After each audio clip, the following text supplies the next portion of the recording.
I'd love for you to join me today as I sit down for some slow, cozy crochet.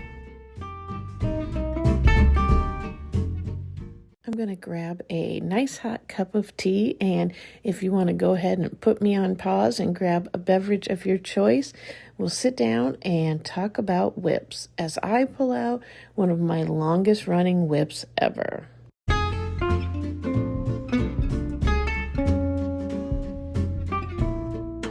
Shannon, and this is Shannon Talks Yarn, where I talk all about yarn from a crochet perspective. You can find me on YouTube, Instagram, Spotify, and several other platforms I'll have linked. I would love it if you would join me today while we talk some yarn. What makes a WIP a WIP? A WIP is a work in progress, but is it still a WIP if you haven't touched it in 6 months? I think we've all been there before. You know, I've heard it referred to as start-itis, where you want to start a new project. My friend Kristen at Kristen Crochets mentioned that the other day, and I thought it was pretty cute and pretty accurate. It's easy to get caught up when you watch a lot of YouTube tutorials and have a lot of YouTube crochet friends, and you see these adorable projects or fun projects or quick projects or gift projects. And some of these that you start and just feel a little bit boring kind of end up on the back burner. So my longest WIP, I think, is about 3 years old. And that sounds terrible, and I'm only just over halfway done with it. I was gifted, I think, about 10 or 12 Bernat pop cakes in the color Foggy Notion, and it's a really nice yarn. It's a nice, thick, it's a 4-weight. So when I say it's bulky, I don't mean it's a 5-weight, but it's like a bulky 4-weight. It's nice and thick and squishy. And it's soft to work with. It feels good in my hands. There isn't really a good reason why I still have this WIP hanging around. It's the only thing I can think of is just that it is like a big heavy blanket, and I've got a lot of cakes. So to haul it around, it's not something I can take in the car. It's kind of a big production to get it out and to start working on it. But the other thing that I kind of wondered about it is it's all very neutral colors. Like the colors on this yarn are very pretty. I believe Bernat Pop has 5 different colors in the self-striping cake, and they're all very neutral.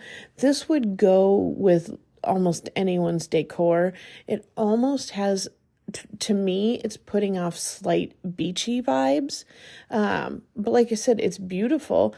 But since it is so neutral, it's one of those where it's not like the color isn't exciting, if that makes sense. So between the largeness of the project, I know during the summer I used the excuse that it was too hot to have the big blanket on me. And like I said, the neutral, calming colors aren't super exciting. For this particular project, I chose a corner-to-corner granny stitch. And I really do love this style of making a blanket. It's really great if you're a beginner as well. And I think it works great with striped yarn. If you're not familiar, you literally start in one corner and you start working your way out in a upside triangle formation. Hopefully I explained that okay. Almost as if you were working on a shawl, and then you get to your middle point, wherever you decide that is, and then you start your decrease rows and go back down. So you are working on it diagonally, and this particular one that I'm doing is a square. It ends up with a square finished product, not the rectangle type. So it is very fun. It is very easy. And like I said, great for beginners. I had kind of chose this stitch for this project because I really love how striped yarn looks in this project. I think it's a great way to show off those stripes. I also chose it because when I started the project, I wanted something I didn't have to think too much about. And with this, the only thing you really need to think about is just making sure you're getting your clusters of 3 for the granny stitch. And then at the end of the row, you need to make sure you add on an extra chain and then 1 extra double crochet so that when you flip it around, you have your starting point there. And then, of course, on the decrease, you have to, make sure you stop at 1 early and put your last double crochet in. So there is not much thinking involved in it, which, is great. Sometimes we need those projects to kind of clear our head. But on the downside, that might be another contributing factor to me taking so long to finish this project, that it just isn't super engaging.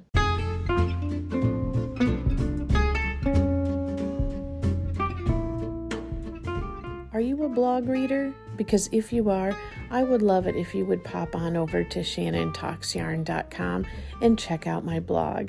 This blog is also a WIP. It's my work in progress. I started this blog in the end of 2022, and it's currently spring of 2023. I didn't do much with it in the beginning. It started off a little bit slower, but I have been putting more attention into it to make it more of a priority. It's a lot of fun for me. And I enjoy linking different videos and different projects that I have.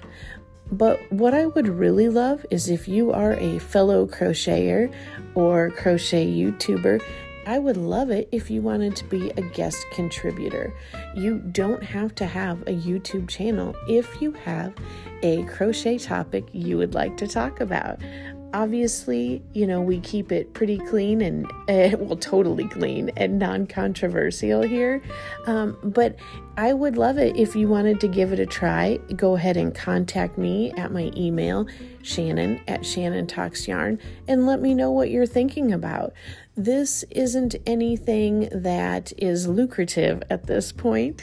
It's not monetized. This is just more of a passion project. So it would not be a paid job, but like I said, if you would like to link any videos or patterns you've done, or just want a creative outlet, I would love it if you would get in touch about being a guest contributor at ShannonTalksYarn.com. So how do you decide if you should continue with a WIP or frog it? I guess that answer is different for everyone. I know it can be difficult when you have invested time and money into a project, but ultimately I think it boils down to whether or not that project has become a chore for you or if you are still enjoying it. But I'm kind of the school of thought where I think we should probably make decisions about these instead of leaving them laying around. I don't have an exact system for how to tackle that, but I think it's important to get your WIPs out every once in a while, dig through your tote or wherever you have them stored, pull them out, look at them, and take an honest look. Maybe just go with your gut. I know, deep down, I just have a feeling whether or not I want to finish or not, and I need to just go with that feeling instead of tricking myself or lying to myself or being delusional that maybe someday I'll finish it. I'm going to go ahead and continue working on this corner to corner granny stripe using the Bernat Pop in Foggy Notion, because I know deep down I'm going to like this blanket when it turns out, and there's a couple people on my Christmas gift list that I think this would be perfect for, so I know I'll make good use out of it. I just need to prioritize it, and to be honest, this slow, cozy crochet might be the perfect opportunity for me to bring it to the front and really prioritize getting this done. But I've had other projects that I've quote unquote given up on, and that's just fine. You got to remember, you bought that yarn with a purpose, but it doesn't mean that has to be fulfilled. Once you get it frogged and look at the yarn differently, you might get an idea that works so much better with that yarn. And maybe that's part of the reason the WIP didn't work out. It's not a failure on any part.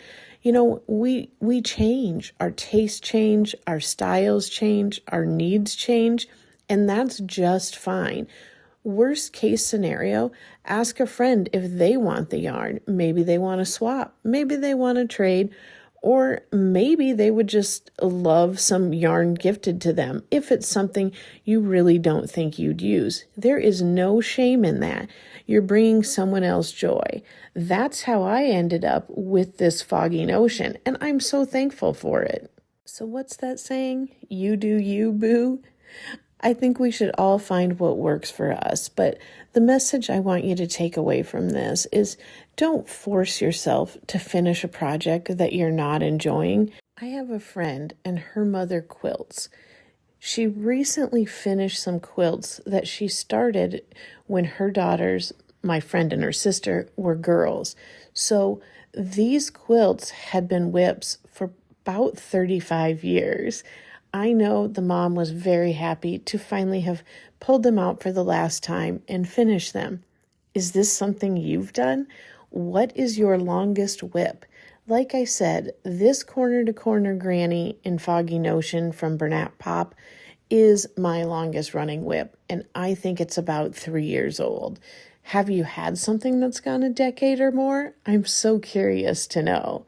Or is it something where if you're not feeling it, you instantly frog it? Please let me know in the comments.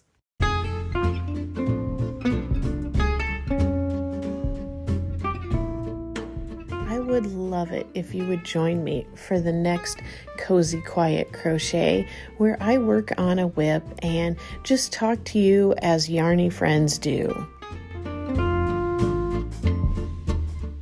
I've had a lot of changes to my channel in the past month or two, and I appreciate everyone's patience as I really try to find the right rhythm and the right topic and the right platform for the things I want to talk about.